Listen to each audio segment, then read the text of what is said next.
What up, y'all? Kim Nonstop back with another baby update. Oh boy, oh boy, oh boy. I have my little one present for this one because they woke up from their nap before I got a chance to start filming. So here we go. I was gonna do weekly check-ins. There's all these things you think you're gonna be able to do when you have a kid, and you're wrong. So I'm gonna fast forward into doing a few weeks at a time, especially when it comes to postpartum fitness. It kind of just makes more sense because, to be totally truthful, it is way slower moving than I ever thought it would be.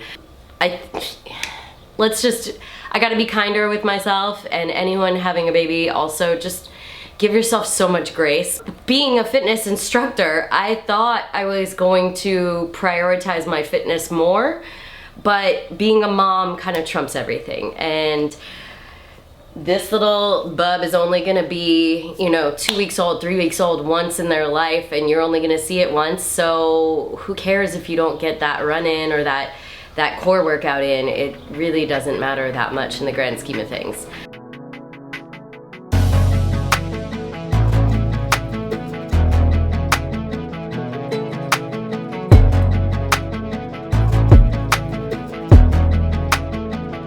Like I said before, in my first check-in, I'm shooting these in much later, so Willa is currently 3 months.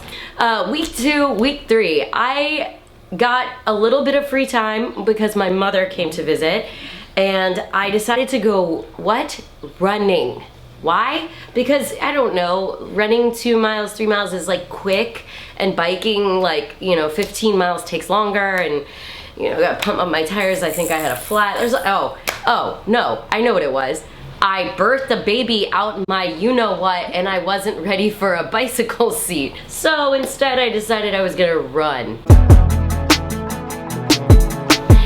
Why did I think this was a good idea? I'm pre-postnatal certified, but for some reason, I think I'm an exception to the rule. I had joint pain. I was like, everything hurts. Why is everything hurting? Oh, I'm just out of shape.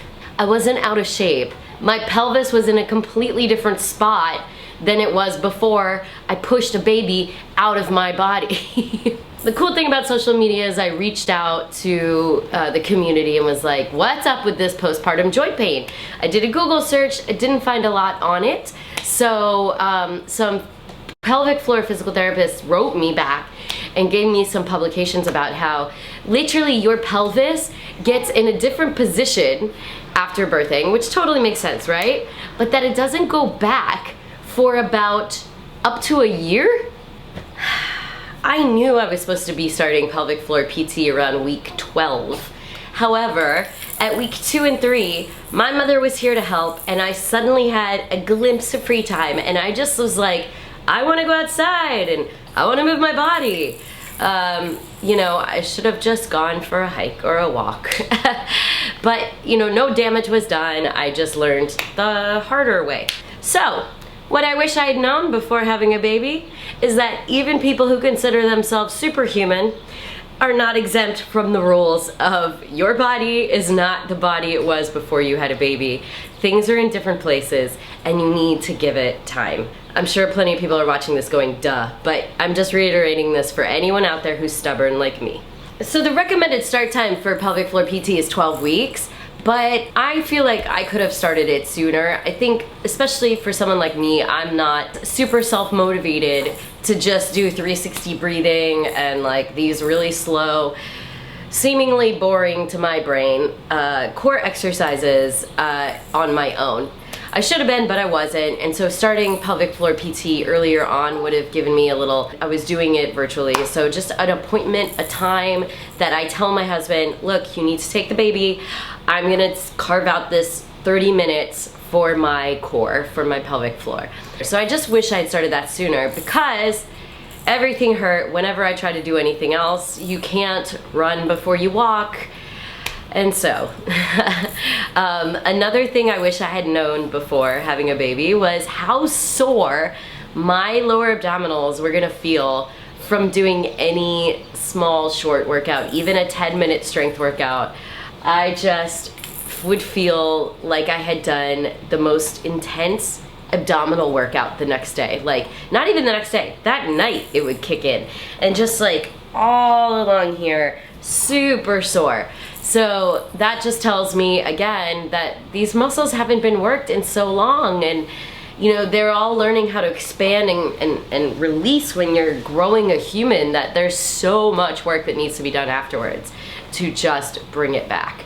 Another thing in baby development that I wish I had known before having a baby is how much work it takes to get a baby to go to sleep.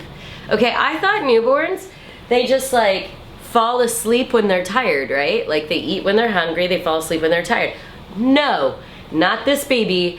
They are awake even before, in week 2, 3, 4, before they could see and focus on everything. You would think they could, because they're just looking around, wanting to be a part of everything, not wanting to go to sleep. I had an overtired baby most of the time because I didn't realize I literally had to do gymnastics, jump through hoops of fire to get my baby to fall asleep. It was something I definitely needed to learn, was how to put my baby to sleep.